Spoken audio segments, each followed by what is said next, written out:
High school کی جماعت میں ٹیچر نے بچوں کو مضمون لکھنے کا کہا اور اس کا عنوان یہ تھا کہ وہ بڑے ہو کر کیا بننا چاہتے ہیں۔ سب بچوں نے مختلف خواہشات کا اظہار کیا اور اپنا اپنا مضمون لکھ کر جمع کروا دیا۔ کسی نے لکھا کہ وہ ڈاکٹر بنے گا، کسی نے لکھا انجینئر بنے گا، تو کسی نے وکیل بننے کی خواہش پر پورا مضمون لکھ ڈالا۔ اسی کلاس میں ایک غریب بچہ بھی تھا جس کا باپ 200 ایکڑ رقبے پر مشتمل گھوڑوں کے فارم میں بطور ٹرینر کام کرتا تھا۔ فارم کی 4 دیواری کے ساتھ 4000 مربع فٹ پر مشتمل ایک بڑا گھر تھا۔ جب وہ بچہ سوچ رہا تھا کہ وہ بڑا ہو کر کیا بننا چاہتا ہے تو اس کے ذہن میں یہ خیال آیا کہ وہ اتنے ہی بڑے فارم ہاؤس کا مالک بنے گا جس میں اس کا باپ بطور ملازم کام کرتا تھا۔ وہ اپنے خواب میں گم ہو گیا اور اپنے مضمون میں اس فارم ہاؤس کا مکمل نقشہ کھینچ دیا۔ جب اس نے وہ مضمون ٹیچر کو دکھایا تو ٹیچر نے اس پر بڑا سا سرخ رنگ کا ایف لکھ دیا اور اس بچے سے کہا کہ کلاس کے بعد مجھ سے ملو۔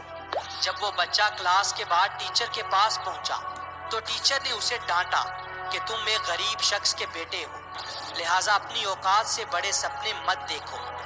وہ لڑکا روتا ہوا گھر پہنچا اور اپنے باپ کو ساری کہانی سنا دی۔ اس پر باپ نے کہا کہ بیٹا یہ تم پر ہے کہ تم اپنے خواب کو اس بے عزتی کی وجہ سے چھوڑ دو یا اس پر قائم رہ کر اسے پورا کر دکھاؤ، اور یاد رکھنا کہ تم ایسا کر سکتے ہو۔ لہٰذا وہ لڑکا اپنے خواب پر قائم رہا۔ جب اگلی مرتبہ ٹیچر نے پھر مضمون لکھنے کو کہا تو اس بچے نے پھر اپنے اسی خواب کو مضمون کی صورت میں لکھ دیا اور ٹیچر سے کہا کہ چاہے اس پر ایف لکھ دیں لیکن میں اپنے اس خواب سے پیچھے نہیں ہٹوں گا اور ایک دن اسے سچ کر دکھاؤں گا۔ وقت گزرتا گیا، کلاسیں تبدیل ہوتی گئیں اور وہ ٹیچر ابھی تک اسی اسکول میں پڑھا رہی تھی۔ ایک دن وہ بچوں کے ساتھ ایک فارم ہاؤس کی سیر کو گئی۔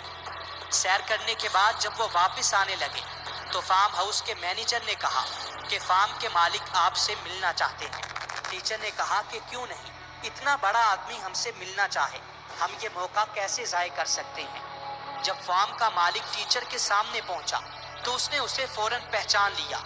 یہ وہی بچہ تھا جسے کبھی اس کے خوابوں پر ایف گریڈ ملا تھا، لیکن وہ پیچھے نہ ہٹا، اس نے محنت کی اور آج اتنے ہی بڑے فارم ہاؤس کا مالک بن گیا جس کا خواب اس نے کئی سال پہلے دیکھا تھا۔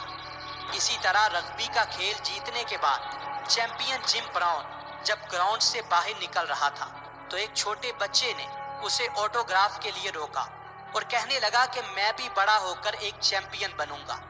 جم براؤن اس پر ہنسا اور کہنے لگا کہ ایسے کمزور جسم کے ساتھ تم چیمپئن نہیں بن سکتے، لیکن اس بات نے اس بچے کو مایوس نہیں کیا بلکہ اس کے اندر جلنے والی آگ کو مزید دہکا دیا، اور دنیا نے دیکھا کہ وہی بچہ بڑا ہو کر جے سمپسن بنا جس نے رگبی کے کھیل میں تاریخ رقم کر دی۔ لہٰذا دوستو یاد رکھنا کہ آج آپ کتنے غریب ہیں، کتنے کمزور ہیں، اس بات سے کوئی فرق نہیں پڑتا۔ اگر آج لوگ آپ کو ریجیکٹ کر رہے ہیں اور آپ ان کی باتوں سے مایوس ہو کر اپنے خوابوں کو ترک کر انسان نہیں بن سکتے، بلکہ مہان ہمیشہ وہی بنتا ہے جو ہزاروں مرتبہ ریجیکٹ ہونے پر بھی خود پر یقین رکھتا ہے۔ اس کے اندر جیت کی تڑپ ہوتی ہے، لگن ہوتی ہے، جذبہ ہوتا ہے۔ وہ گھنٹوں کام کرنے اور پسینہ بہانے کے بعد بھی تھکتا نہیں ہے۔ ایسا شخص ہی بالآخر چیمپئن کہلاتا ہے۔ لہٰذا ہار کبھی مت مانو، مایوسی کو اپنے قریب کبھی مت آنے دو، بس خود پر یقین رکھو کہ تم یہ کر سکتے ہو۔